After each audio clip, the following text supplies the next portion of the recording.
YouTube? I am your host, Mediocre Tutorials and Reviews, back in here with yet one more video.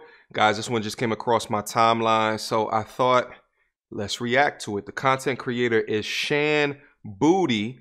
Her face looks familiar, but I'm not familiar with her channel or her content, so I thought I'd give it a in-the-moment reaction. 5 steps to make someone fall fast, hard, and painfully in love. You know, when I see titles like this, I immediately start to cringe because I think to myself, this is essentially a tutorial on how to manipulate. So if it's good, I don't know. We'll see. So without further ado, let's just hop right in it. Today, we're going to cover off on a foolproof recipe to obtaining someone's undying love, to get someone emotionally addicted to you and invested in you for the long run. Now, the thing with this recipe, you can use it on multiple people. And once you put in the groundwork, it's pretty low maintenance, which makes it even more frightening. D.E.N.N.I.S theory. And if you're watching this video thinking, hold on a second, is that not that one thing from that one show? Absolutely. D.E.N.N.I.S theory was a joke made by a fictional character named Dennis in a TV show called It's Always Sunny in Philadelphia. But in truth, it is dead smack on. And when you really break it down, you can see how this formula is used in several different areas of life. The true power in knowing the recipe for D.E.N.N.I.S theory is not in copying and pasting it to your own life, but in being able to spot the warning signs when people are trying to engage in this kind of relationship with you. That way you can press the stop button and either do one of two things. You can exit that situation before it gets ugly for you, or you can address that ugly dead on with somebody else. Because the truth is, not everybody who plays toxic mind games does it because they are a masterful manipulator who want to get the best out of people in the worst possible ways. Yes! Sometimes this is just literally how people learn to love and they don't know any better. And that is where you can come in to teach them. But the first step of teaching is acknowledging that what they're doing right now isn't working. So with that being said, let's get into D.E.N.N.I.S theory. The D in D.E.N.N.I.S theory stands for demonstrate value. And if you are a fan of pickup artistry like I am, you know, demonstrate value is a foundational principle that guides pretty much all initial interactions. You want to get together with somebody and almost immediately find a way to make yourself indispensable, interesting, or worth having around. And so demonstrating value might be making someone laugh, teaching them something new, making them feel like they have to win your approval over. It's creating some type of dynamic that makes you someone that they want to be around. The E in just real quick, I like how she started off the video and saying that these are not necessarily things that you have to use. But it is things that you can use within your own self to identify when it's happening to you. So that's kind of like, to me, that's like just having a disclaimer on the prescription medication, right? Like, you know, this is the intent of the medication, but also these are the harmful side effects. But you can use those harmful side effects within your own toolkit to identify any BS that might be happening around you. Now, the first one that she went over of this demonstrating value, what I thought was interesting about it is she said demonstrate value, and some of the examples that she used was, I believe it was make them laugh, teach them something. But then the one that she sprinkled in there is, and she kind of did it like off the cuff, is make them seek your approval, I believe that she said. And that's interesting that she put that one in there, making someone seek your approval. Is not really, to me, a clear and cut of demonstrating value. I think that like there's things that you can do irrespective of you demonstrating what your value is to help increase someone's need for affirmation from you or need for someone's validation for you. And oftentimes what I find is that it's just how you represent yourself. It's your brand. It's how people talk about you when you're outside of the room, which is often one of the most important aspects. It's not what people say to you to your face, but it's how they think about you and how they talk about you when they're not in your presence. You know, one thing that a mentor shared with me a few years ago, and I kind of keep this nugget in the back of my head, so I'll share it with y'all, is, you know, in representing what your brand is, it's how many of the people that are around you that would wear your brand. And you could think of that kind of like who would wear, your business logo, that would wear a picture of your face on their t-shirt. Like, yeah, that may not be fashionably the style, right, or the trend, but figuratively or actually in reality, how many people would wear your brand or wear your identity, will wear a picture of your face on their shirt?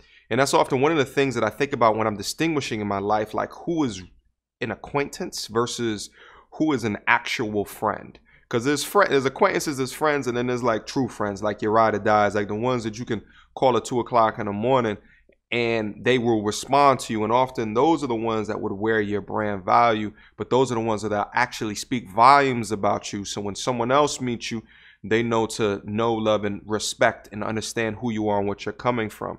So I think that demonstration of value, like, yes, I've taught women things and have full conversations, whether it's regarding their steps in their life, right? Like financial literacy, like I've looked at resumes and things like that, and that has demonstrated a sort of value. But what I often find is that those things, they'll get you in the door, but as far as sustaining with a woman, those things often don't hold up. I think some of the things within that are identified within my own masculinity, those are some of the things that really get them hooked. But let's just keep going.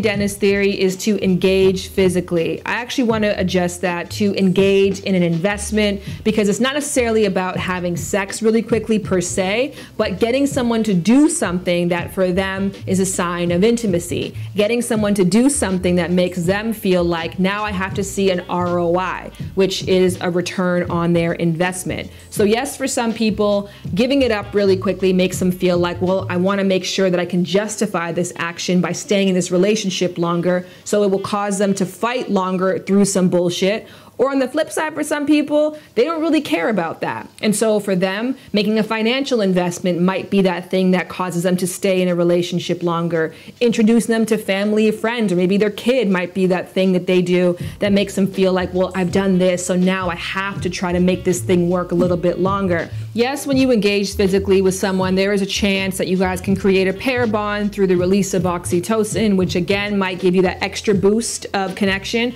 But I also think this can be done again through other means. For example, I got into a relationship in my 20s once where the person demonstrated value for me immediately. I was going through a really hard time in my career, in my personal life, and in my pursuit of purpose, and they came in and they acted almost like a career mentor for me. A really hot career mentor was somebody I was attracted to.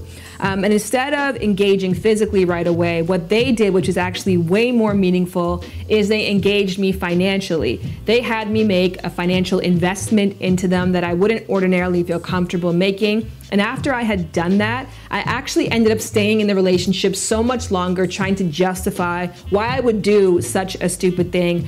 And this one's interesting. She took this one of engaging physically and then brought it towards investing in somebody, which are two completely different things. Like, you know, on the topic of engaging physically, like I talk about this on my channel from time to time. Like, you know, if you're going out on a date, you know, I think one of the ways that you ascertain how she might value you, how she might respect you, is closing the gap of physical touch, right? So like whether or not it's, you know, you're going to go sit down at the dinner table and you pull out the chair, and then as she's sitting down, you grab her elbow.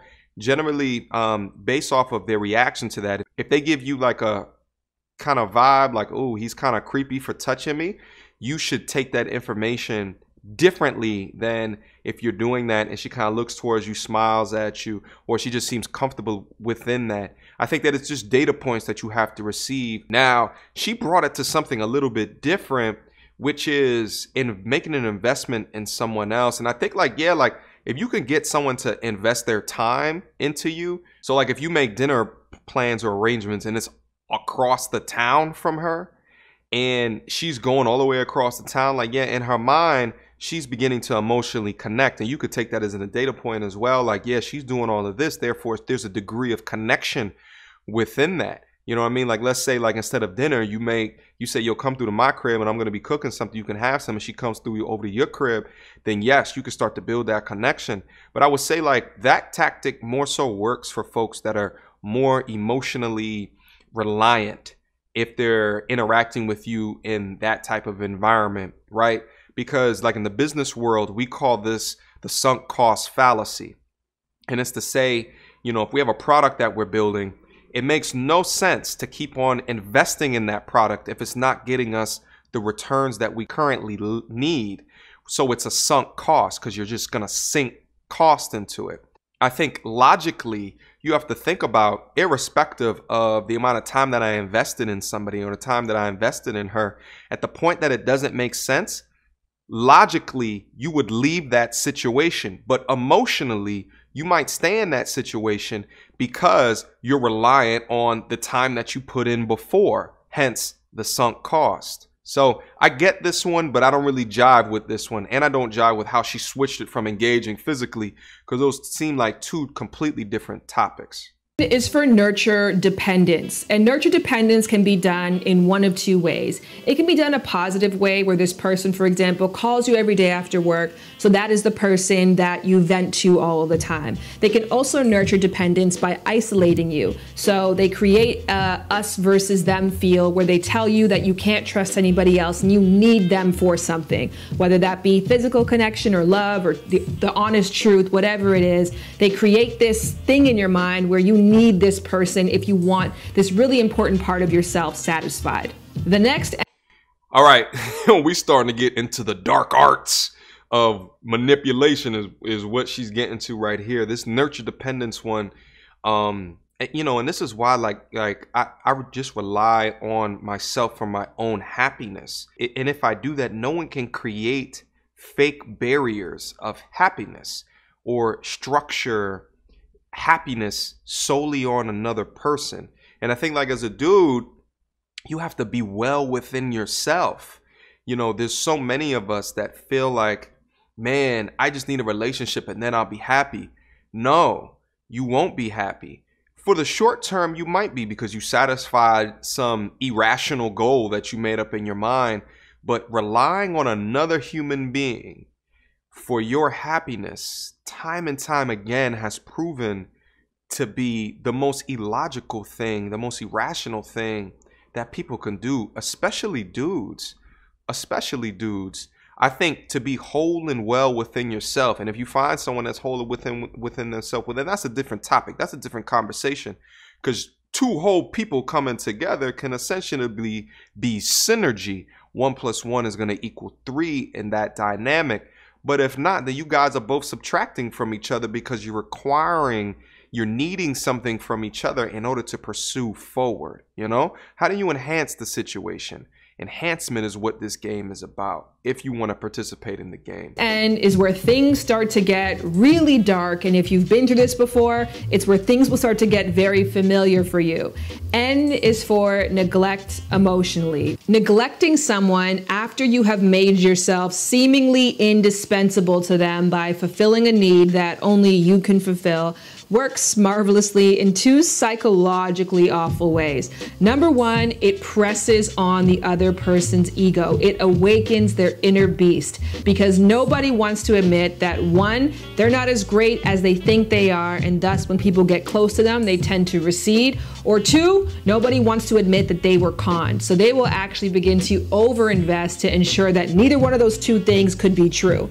The second way that it works really well is that it creates that inconsistent reward. And as I've said many times, nothing creates an addiction like an inconsistent reward, especially after you have programmed somebody. There was this experiment they did with rats, a maze, and a lever that provided food. So for a number of days, they would have the rat go through the maze, and if they pressed this lever, food would come out.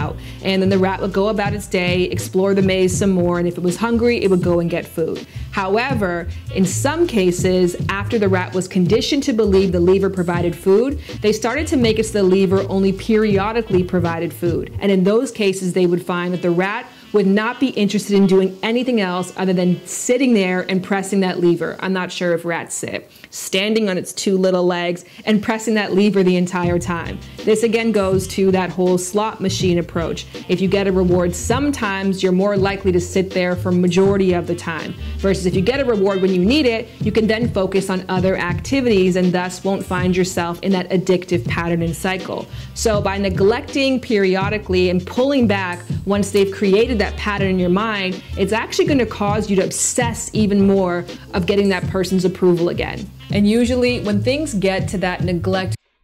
Whoa, yeah, this is the dark arts, is what she described it as. And just real quick caveat too, I appreciate her ability to link ideas together with studies. She mentioned that study. She mentioned the example of people addicted to gambling. She mentioned, right, the mice. I appreciate that because it gives you something tangible to sink your teeth into as someone is bringing up examples, which is far different than what a lot of the other content creators in this space have showed before. But yeah, this one is real. This one is the, give them a bone, toss them something, just a little bit of affirmation, get them hooked to that little bit of validation, and then randomly and sporadically toss it back, but not doing it in a way to over encumber them with validation, because at that point they're incentivized to know that they got it. And why are they going to rise or aspire to a higher level to continue to attract you, right? To continue to want to date you if they feel like they already got it. I is for inspire hope. In translation, this is the "what are you up to?" text after it's been 5 days of not hearing from that person. And here is why hope in this particular moment in time can be so powerful. The person who is being Dennised on is raw. Now, the risk and reward center of their brain is completely lit up by this interaction. Their ego is clawing for some type of explanation as to why this is happening. And in some cases, your survival may even feel at risk because the other person presented themselves as a need, someone that you need in your life. So when they saunter back over, the littlest bit goes an extremely long way. And the final component in the Dennis. Yo, again, the way that she's articulating herself, you could tell that she's well read. I would read her book to understand what her knowledge is and extract that. But I will say that a lot of people can use what she's saying. I know she prefaced it in the beginning that, these are things that you have to understand in order to see kind of what's going on. But like, people can really be strategic with every single last one of these points to really manipulate in a situation. So it's almost like, you're letting people in with enough knowledge, but those that are bad actors can use this knowledge to really rip the rug out from someone who is actually into them. People are going to use this info. It's just like, there's YouTube channels where they teach you how to pick locks. Like, yeah, there's a benefit in that if you ever lose your combination or a key, you can get into your lock, but then there's going to be bad actors out there. They're going to use that to steal your shit. So recipe is S for separate entirely. And in some ways, that's kind of what I just did to you. Yeah, I left you for so long that it is now nighttime outside where I am. In actual truth, what happened is I was editing the video and I noticed that it was out of focus and it was bothering me, so I didn't want to bother you. So I decided just to go ahead and start to record again, hence the inconsistency. And somebody who is doing Dennis theory on someone else will not do what I just did. They will not explain why there was a lapse or why there has been massive inconsistencies. They will just leave you ghost altogether. And then that leaves the perfect appetite for a sequel, because now you are left wondering why, what happened. And so if they decide to pop up and re-engage you in the Dennis cycle all over again, you are primed for the course. Yeah, I bet, yeah, she's right on this one again. There's something about providing too much information that closes the gaps or the information loopholes in people's mind to have them understand exactly what the answer to a question is.